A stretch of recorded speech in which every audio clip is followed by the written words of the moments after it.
Hello everyone, welcome back और YouTube channel dream physics मंद्रा पर। मैं शुभम पाटिल। तो आज हम डिस्कस करने वाले एक ऐसे वर्कआउट प्रोग्राम के बारे में जो काफ़ी हेल्प करता है हमारा मसल बिल्ड करने के लिए, फैट लॉस करने के लिए, उसके बाद हमारा प्लाटो जो हमारा हिट हो जाता है बॉडी में उसको ब्रेक डाउन करने के लिए।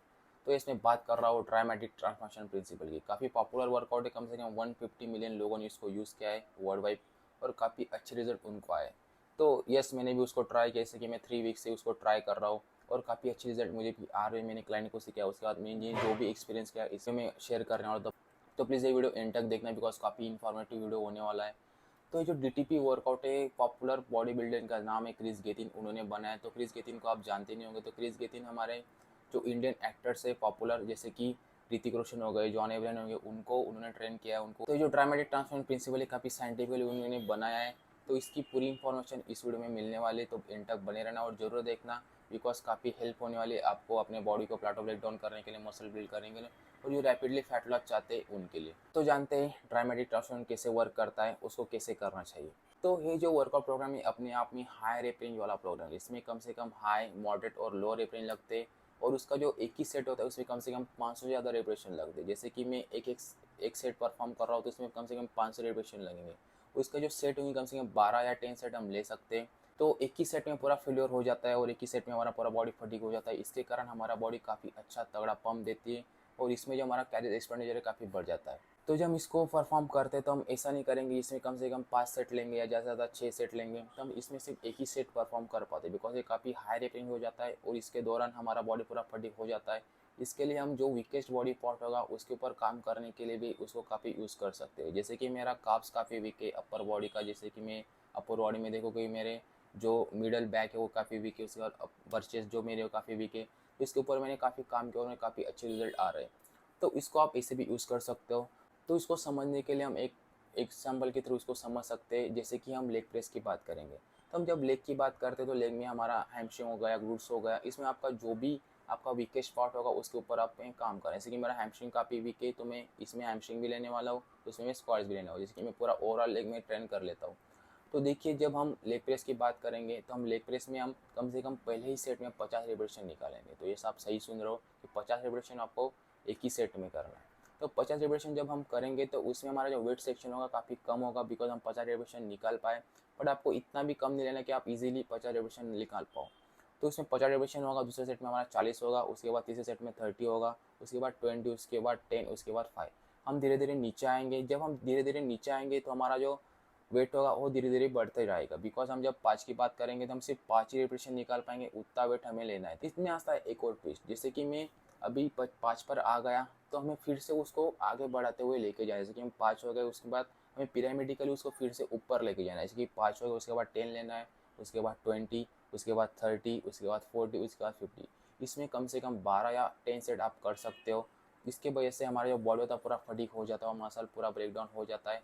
इसके कारण हमारा जो बॉडी होता है एक अलग ही लेवल का हमें दिखने लगता है, बिकॉज हम एक्सरसाइज परफॉर्म करते हैं तो हमारा जो फटीक होता है नेक्स्ट लेवल रहता है। इसको करने के लिए आपको काफ़ी डेयरिंग लगती है, बिकॉज जो पेन होता है वो काफ़ी तगड़ा और काफ़ी अच्छा पम में आता है। इसको महसूस करने के लिए आप एक्सरसाइज करो, आपको समझ में आ ही जाएगा। तो ये सिर्फ आपको पता चलेगा उसमें कितने रेपिटेशन लेने, लेकिन हमारा जो सेट बिटवीन गैप होगा काफ़ी मैटर करता है, बिकॉज हमारा वेट मैटर करता है, उसका हमारा रेपिटेशन, हर एक रेपिटेशन मैटर करता है, उतने ही हमारा सेट बिटवीन जो गैप होगा काफ़ी मैटर करता है।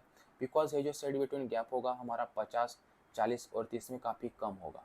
तो इसे आप सुन रहे हो कि रेपिटेशन तो ज़्यादा है पर इसमें गैप क्यों कम है। तो देखिए उन्होंने काफ़ी एक्सप्लेन किया इसके बारे में। तो देखिए जब हम 50 रेपिटेशन या 40 रेपिटेशन या 30 रेपिटेशन की बात करते हैं तो इसमें हमारा ट्रिगर आउट होता है स्लो टिच मसल। तो स्लो टिच मसल क्या होता है? तो स्लो टिच मसल को आपको जानने के लिए आपको एक एग्जांपल देता हूँ। जैसे कि मैराथन जो रनर होते हैं, जैसे तो ऑक्सीजन काफ़ी यूज़ करते हैं और वो ज़्यादा लंबे समय तक भाग सकते हैं। उसके दौरान उनका जो स्लो टिच मसल होता है वो काफ़ी ट्रिगर आउट होता है, इसकी वजह से वो लंबे समय तक भाग सकते हैं। वो एक एरोबिक परफॉर्मेंस देते हैं, इसके वजह से हमारा जो ऑक्सीजन होता है काफ़ी बर्नआउट होता है और हमारा मसल ऑक्सीजन लेता है एज अ फ्यूल स्टोर। जैसे कि हमारा फ्यूल स्टोर लगता है हमारे बॉडी को चलाने के लिए, जैसे कि ग्लूकोज, लेकिन उस टाइम पर हमारी बॉडी यूज़ कर रही है ऑक्सीजन का, नहीं कि हमारा स्लो टिच मसल यूज़ कर रहा है ऑक्सीजन को। इसके वजह से हमें ऑक्सीजन काफ़ी मिल जाता है, इसकी वजह से हम जो हमारा परफॉर्मेंस है काफ़ी लंबे समय तक देख सकते हैं। इसके लिए हमारा जो स्लो टिच मसल होता है वो काफ़ी जल्दी फटिंग नहीं होता, उसके वजह से वो जल्दी रिपेयर भी हो जाता है और उसकी वजह से उसका जो सेट बिटवीन गैप है वो कम रखा है। नहीं कि उसमें पहले सेट में हमें कम से कम 40 या 45 सेकंड का गैप रखना है, उसके बाद आप 60 सेकंड का गैप रख सकते हो, या आपके अकॉर्डिंग भी आप कर सकते हो। अगर आपको ज़्यादा फटिंग महसूस हो रहा है या आपको अगर ज़्यादा आप थक गए हो एक ही सेट में तो आप थोड़ा ज़्यादा भी ले सकते हो। लेकिन उसके बाद बात करते हैं हम, जैसे कि हम नीचे आते हैं 20 रिपीटेशन, 10 रिपीटेशन और 5 रिपीटेशन। तो इसमें काफ़ी अलग ही ट्विस्ट है। देखिए जब हम नीचे जब आते हैं तो उसमें हमारा जो गैप होता है काफ़ी बढ़ जाता है, बिकॉज इसमें जो ट्रिगर होता है फास्ट ट्विच मसल। तो इसको भी समझने के लिए आपको एक ही एग्जांपल दूंगा कि देखिए जब हम स्प्रिंटर की बात करें तो काफ़ी तेज़ भागते हैं, जैसे कि 100 मीटर हो गया, 200 मीटर हो गया। तो जब वो रन करते हैं तो उसके दौरान उनका मसल जो होता है ट्रिगर आउट होता है फास्ट ट्विच मसल। तो फास्ट ट्विच मसल जल्दी फटीग होता है, वो जल्दी रिपेयर नहीं हो पाता है, उसकी वजह से उसमें जो जो जो एनर्जी लगती है वो ग्लूकोज के फॉर्म में लगती है। बिकॉज हमारा ग्लूकोज बॉडी में स्टोर रहता है तो हम उसको यूज़ कर सकते हैं। इसकी वजह से अगर ग्लूकोज की लेवल अगर कम हो गई तो हम उसको ज़्यादा परफॉर्म नहीं कर पाएंगे। इसके लिए उसको जो रिकवरी का जो टाइम लगता है वो काफ़ी ज़्यादा लगता है। इसके लिए उसको जो ब्रेस बिटवीन गैप है वो काफ़ी ज़्यादा उन्होंने रखा है। हमें जब आगे जब बढ़ते हैं तो अगला सेक्शन आता है पिरामिडिकली, वो भी ऊपर जाना है। जैसे कि हमें 10 लेना है, उसके बाद 20 लेना है, उसके बाद 30, उसके बाद 40, उसके बाद 50। तो इसमें जो सेट बिटवीन गैप है वो ऐसा ही रहेगा। आपको 120 सेकंड के ऊपर हमें गैप लेना नहीं। जैसे कि 20, 10 और 5 में हम ज़्यादा से ज़्यादा गैप लेने की कोशिश करेंगे। हम 1 मिनट के ऊपर है नहीं कि 2.5 मिनट के ऊपर हम गैप ले सकते हैं, लेकिन 120 सेकंड के ऊपर हमें गैप कौन से भी सेट में लेना नहीं है। तो ये हो गई सेट बिटवीन हम गैप कितना रखेंगे।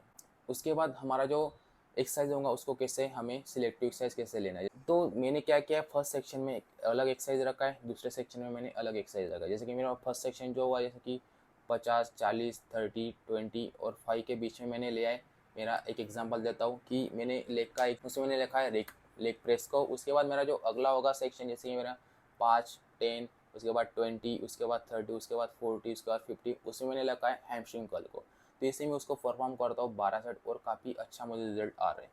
हो गया आपको कैसे करना है एक्सरसाइज, यानी कि उसको आप अपने अकॉर्डिंग उसको कैसे यूज़ कर सकते हो। अपने अकॉर्डिंग काफ़ी सूट मिलती है करने के लिए, बिकॉज आप उसमें सुपर सेट ले सकते हो और ड्रॉप सेट ले सकते हो। जैसे कि बाइसेप और ट्राइसेप की हम जब बात करते हैं, बाइसेप कर्ल और ट्राइसेप एक्सटेंशन एक ही साथ परफॉर्म कर सकते हैं। जैसे कि पहले ही सेट में हम 50 रेपिटेशन, उसके बाद सुपर सेट में ट्राइसेप एक्सटेंशन के 50 रेपिटेशन। तो इससे हम सुपर सेट भी इसमें कर सकते हैं। तो ये वर्कआउट की बात। तो लेकिन इसमें हमारा मसल बिल्ड कैसे होता है, हमारा जो फैट लॉस कैसे होता है, तो कैसे वर्क करते हैं वर्कआउट। देखिए जब हम इतना लंबे समय तक वर्कआउट करते हो, जब हमारा बॉडी को एक शॉक लगता है तो इसमें हमारा प्लाटो ब्रेकडाउन इजीली हो जाता है। प्लाटो ब्रेकडाउन क्या होता है वो पहले समझ लेते हैं। देखिए जो प्लाटो होता है, जैसे कि हम लंबे समय तक एक ही तरह का एक्सरसाइज करें, जैसे कि हम पुश पुल लेग हो गया, ब्रो स्प्लिट हो गई, ये पॉपुलर वर्कआउट है, हम लंबे समय तक यूज़ करते हैं। इसके दौरान हमारा बॉडी उसको यूज टू हो जाती है और इसके दौरान ही हमारा जो बॉडी है वो हमें रिजल्ट नहीं दे पाती। इसके लिए हमें बॉडी को शॉक देना है, इसी के लिए हम ये वर्कआउट प्रोग्राम यूज़ करते हैं। बिकॉज इसको हमारा बॉडी को काफ़ी तगड़ा शॉक मिलता है, बिकॉज इसमें जो हमारा पंप होता है एक नेक्स्ट लेवल रहता है। और इसके दौरान हमारे मसल रहते हैं वो पूरे फेलियर तक हम लेके जा सकते हैं और हमारे जो वीकेस्ट मसल होगी उनको भी हम अच्छी तरह से ट्रेन कर पाएंगे। तो देखिए ये होगी प्लाटो ब्रेकडाउन की बात। तो इसमें फैट लॉस कैसे होता है, काफ़ी साइंटिफिकली उन्होंने एक्सप्लेन किया है कि देखो जब हम इस एक्सरसाइज को परफॉर्म करते हैं तो उस टाइम पर हमारा बॉडी ज़्यादा ऑक्सीजन बर्न आउट करती है, इसकी वजह से हमारे बॉडी में ऑक्सीजन की मात्रा कम हो जाती है। इसके दौरान ही हमारा बॉडी में लैक्टिक एसिड ज़्यादा बढ़ जाता है। तो लैक्टिक एसिड बढ़ने की वजह से हमारा ऑक्सीजन कम हो जाता है और उसको फिल आउट करने के लिए, उसको कोई ठीक करने के लिए हमारा बॉडी ऑक्सीजनेटेड ब्लड हमारी बॉडी में सप्लाई करती है। तो ऑक्सीजनेटेड ब्लड यानी कि ऑक्सीजन को हमें फिर से रिकवर करना है हमारी बॉडी में। तो जब वो मसल में जाता है तो मसल को ज़्यादा से ज़्यादा खींचता है नहीं, तो मसल जैसा पुल करता है ऑक्सीजनेटेड ब्लड को, इसकी वजह से हमें जो पंप मिलता है वो काफ़ी एक्सट्रीमली होता है।